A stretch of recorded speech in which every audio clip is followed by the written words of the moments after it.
എല്ലാവർക്കും നമസ്കാരം. അപ്പോൾ ഇന്ന് നമ്മൾ കാണിക്കാൻ പോകുന്ന റെസിപ്പി എന്ന് പറഞ്ഞാൽ ഒരു സിമ്പിളായിട്ടുള്ള പുളിങ്കറിയുടെ റെസിപ്പിയാണ് കേട്ടോ. പക്ഷേ ഈ പുളിങ്കറി പലതരത്തിലും പലരും പുളിങ്കറി ഉണ്ടാക്കും. പക്ഷേ ഇത് വളരെ വ്യത്യസ്തമായ രീതിയിലാണ്, വളരെ വ്യത്യസ്തമായ രീതിയിൽ ചേരുവകളാണ് ചേർത്തിട്ടുള്ളത്.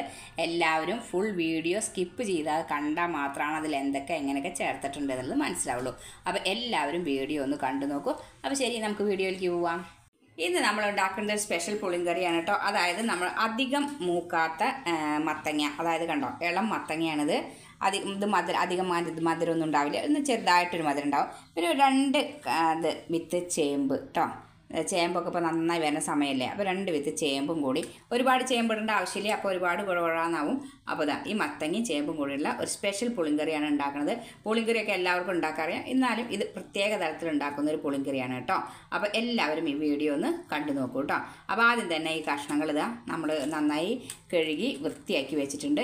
ഇത് നമ്മൾ കുക്കറിലേക്ക് ഇട്ട് കൊടുക്കാം. പുളിങ്കറി ഉണ്ടാക്കുമ്പോൾ ചിലരൊക്കെ പരിപ്പിടും, പക്ഷേ ഇതിൽ പരിപ്പിൻ്റെ ആവശ്യമില്ല. കാരണം എന്താ വെച്ചാൽ മത്തങ്ങയും കൊഴുപ്പ് നൽകുന്നതാണ്, അതുപോലെ തന്നെ ചേമ്പും കൊഴുപ്പ് നൽകുന്ന പച്ചക്കറിയാണ്. അപ്പോൾ നമ്മൾ ഇതിൽ പരിപ്പ് ഉപയോഗിക്കുന്നില്ല. ഇതിൽ വളരെ കുറച്ച് നമുക്ക് വെള്ളം ചേർക്കാം. ഇതിൻ്റെ ഒപ്പം തന്നെ നമുക്കിതിലേക്ക് ആവശ്യമായ മഞ്ഞൾപ്പൊടിയും ഉപ്പും കൂടി ചേർത്ത് കൊടുക്കാം കേട്ടോ. അപ്പോൾ കഷ്ണത്തിൻ്റെ കൂടെ തന്നെ ആവശ്യത്തിനുള്ള മഞ്ഞൾപ്പൊടി ചേർത്ത് കൊടുക്കുന്നുണ്ട് കേട്ടോ. മഞ്ഞൾപ്പൊടി ഇത്തിരി അത്യാവശ്യം ഇരുന്നോട്ടെ, കാരണം ഒരുപാട് ചുമന്ന കളറൊന്നല്ല ഈ കറി വേണ്ട, ഇത്തിരി മഞ്ഞ കളറായിട്ടാണ് വേണ്ടത് കേട്ടോ. അപ്പോൾ മഞ്ഞൾപ്പൊടി ചേർത്ത് കൊടുത്തിട്ടുണ്ട്.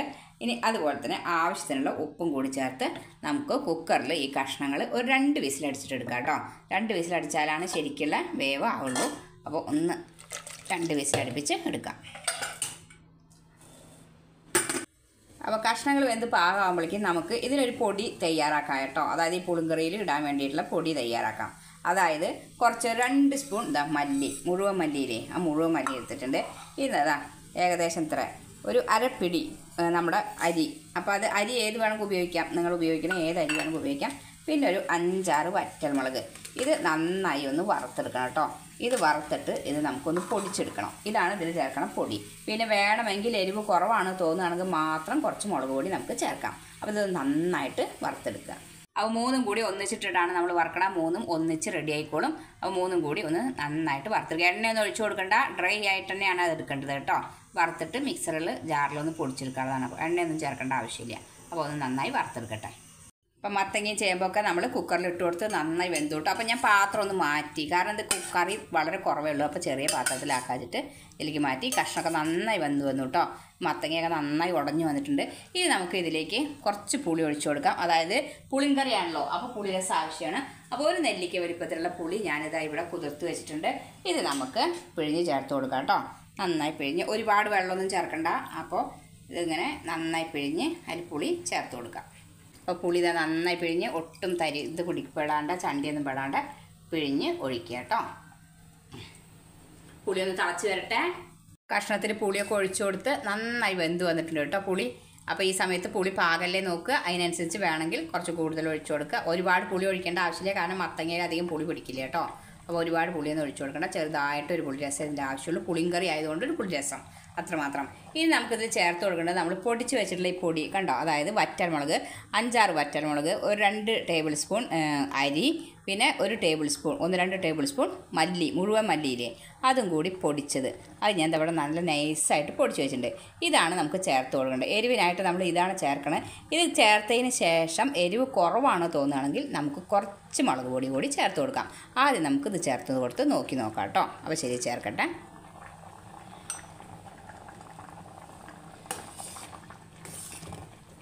ഇപ്പോൾ നമ്മുടെ കറിയിൽ പൊടി, ആ പൊടിച്ച് വെച്ച പൊടി പുളിയൊക്കെ ചേർത്ത് നന്നായി തിളപ്പിച്ച് ഈ മത്തങ്ങ നന്നായി വെന്ത് ആകെ കഷ്ണങ്ങളൊക്കെ ഉടഞ്ഞു പോയിട്ടോ. അപ്പോൾ ഇത് കുക്കറിൽ ഇട്ട് വേവിക്കേണ്ടവർ വേവിച്ചാൽ മതി, അല്ലെങ്കിൽ നേരെ ഇട്ടിട്ട് വേവിക്കുകയും ചെയ്യാം. പക്ഷേ വെന്ത് പോയതുകൊണ്ട് കുഴപ്പമില്ല, നമ്മൾ വേറെ ചേമ്പിട്ടുണ്ടല്ലോ, അതുകൊണ്ട് കുഴപ്പമില്ല, നല്ല ടേസ്റ്റ് ഉണ്ടാവും കറി. അപ്പോൾ ഈ വറുത്ത് പൊടിച്ച പൊടി ആയതുകൊണ്ട് തന്നെ ഇത് നല്ലൊരു മണാട്ടോ. ഈ സമയത്ത് നമുക്ക് ഒരു 2 ടേബിൾ സ്പൂൺ, അധികമൊന്നും നാളികേരം വേണ്ട, പച്ച നാളികേരം 2 ടേബിൾ സ്പൂണ് അത് അരച്ച് ഇതിൽ ചേർത്ത് കൊടുക്കാം. ഇനി നാളികേരം ഒന്ന് നന്നായി തിളച്ച് വരട്ടെ കേട്ടോ. അപ്പോൾ കൂട്ടാനൊക്കെ നാളികേരമൊക്കെ ചേർത്ത് കൊടുത്ത് നന്നായി തിളച്ച് വന്നു കേട്ടോ. ഈ സമയത്ത് നമുക്ക് ഒരു 2 കറിവേപ്പില ഇങ്ങനെ ചേർത്ത് കൊടുക്കാം. ഇനി ഗ്യാസ് ഓഫാക്കാം. ഇനി നമുക്ക് ഇതിലേക്കുള്ള വറവ് ചേർത്ത് കൊടുക്കാം കേട്ടോ. സാധാരണ പുളിങ്കറിയിലേക്ക് ചേർക്കണ പോലെ തന്നെ കടുകും മുളകും ഉലുവയും കൂടിയിട്ട് വറുത്ത് അങ്ങോട്ട് ചേർത്ത് കൊടുക്കുക കേട്ടോ. അപ്പോൾ ഈ പുളിങ്കറി ഉണ്ടല്ലോ, ഇതിന് നല്ലൊരു മണും ടേസ്റ്റാണ്. കാരണം നമ്മളിതിൽ പൊടി വറുത്ത് പൊടിച്ചിട്ടിട്ടുണ്ടല്ലോ, അത് പിന്നെ ഈ മത്തങ്ങ ചേർക്കുമ്പോൾ നിങ്ങൾ കുക്കറിൽ വേണമെങ്കിൽ വേവിച്ചാൽ മതി. ഡയറക്റ്റ് ഇങ്ങനെ പാത്രത്തിൽ വേവിച്ചാലും മതി കേട്ടോ. കാരണം നന്നായി വെന്തു വരും. ഞാൻ ഒറ്റ വിസിൽ അടുപ്പിച്ചെടുത്തുള്ളൂ, അപ്പോഴേക്കും തന്നെ നന്നായി വെന്തു. പക്ഷെ അടിപൊളി ടേസ്റ്റാണ് കേട്ടോ കറി. സാമ്പാറിൻ്റെ ഒക്കെ അപ്പുറം നിൽക്കും. അടിപൊളി ടേസ്റ്റ് ആയിട്ടുണ്ട്. അപ്പോൾ ശരി, എന്നാൽ അതിലേക്കുള്ള വറവും കൂടി നമുക്ക് വറുത്ത് ചേർത്ത് കൊടുക്കാം. കൂട്ടാനിലേക്ക് വറവിടാനായി നമുക്ക് ആദ്യം തന്നെ ഒരു പാൻ അടുപ്പത്ത് വെച്ച് ചൂടാക്കാം. അതാ കുറച്ച് വെളിച്ചെണ്ണ ഒഴിച്ചു കൊടുത്തു. ഇതിൽ വെളിച്ചെണ്ണ തന്നെ വേണം കേട്ടോ ഒഴിച്ചു കൊടുക്കാൻ. വേറെ എണ്ണ അതൊക്കെ അറിയാലോ, നാടൻ രുചികൾക്ക് എപ്പോഴും വെളിച്ചെണ്ണയാണ് വേണ്ട. പിന്നെ വെളിച്ചെണ്ണ നന്നായി ചൂടായി വരട്ടെ. ഇനി നമുക്ക് കടുക് ചേർത്ത് കൊടുക്കാം. എണ്ണ നന്നായി ചൂടായി വന്നു. ഞാൻ കടുക് ചേർത്ത് കൊടുത്തു. കടുക് നന്നായി പൊട്ടി വരുന്നുണ്ട്. ആ സമയത്ത് തന്നെ നമുക്ക് 2 വറ്റൽമുളക് ഇങ്ങനെ തന്നെ ചേർത്ത് കൊടുക്കാം കേട്ടോ. നീളത്തിൽ തന്നെ ചേർത്ത് കൊടുക്കാം. ഇനി നമുക്ക് വേണ്ടത് കുറച്ച് കറിവേപ്പില കേട്ടോ. അതും കൂടി ചേർത്ത് കൊടുത്ത് വറുത്ത് കറിയിലേക്ക് അങ്ങോട്ട് ചേർത്താൽ നമ്മുടെ കറി അടിപൊളി ടേസ്റ്റ് കേട്ടോ.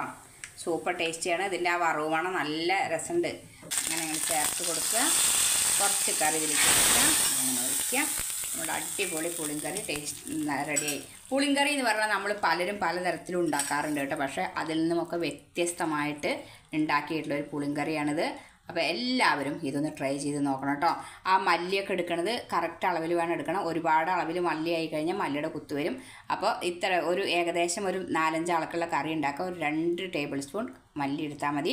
5-6 വറ്റൽമുളക് കൊടുത്ത് ഒരു 2 ടേബിൾ സ്പൂൺ അരിയും കൂടി എടുത്തിട്ട് ഒന്ന് വറുത്ത് പൊടിച്ചാൽ മതി കേട്ടോ.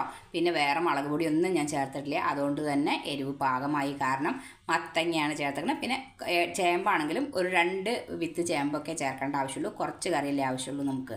അപ്പോൾ അങ്ങനെ ഇത്രയാണ് ചേരുവകൾ ചേർക്കൊണ്ടു. വളരെ വ്യത്യസ്തമായ രീതിയിൽ ഉണ്ടാക്കിയിട്ടുള്ള പുളിങ്കറിയാണ്. ആ പുളിങ്കറിയാണല്ലോ എന്താ അതിന് പ്രത്യേകത നോക്കിയിട്ട് ഉണ്ടാക്കാതിരിക്കരുത്. ഇങ്ങനെ ഒന്ന് ഉണ്ടാക്കി നോക്കൂ, നിങ്ങൾക്ക് ഇഷ്ടപ്പെടും. അപ്പോൾ എല്ലാവരും വീഡിയോ ഫുള്ളായി കണ്ടിട്ട് പിന്നെ നമ്മുടെ ചാനൽ സബ്സ്ക്രൈബ് ചെയ്യാത്തവരൊക്കെ സബ്സ്ക്രൈബ് ചെയ്ത് സപ്പോർട്ട് ചെയ്യാനും കൂടി മറക്കരുത് കേട്ടോ. അപ്പോൾ ശരി, എന്നാൽ അടുത്ത വീഡിയോയിൽ കാണുമ്പോഴേക്കും വീണ്ടും നന്ദി, നമസ്കാരം.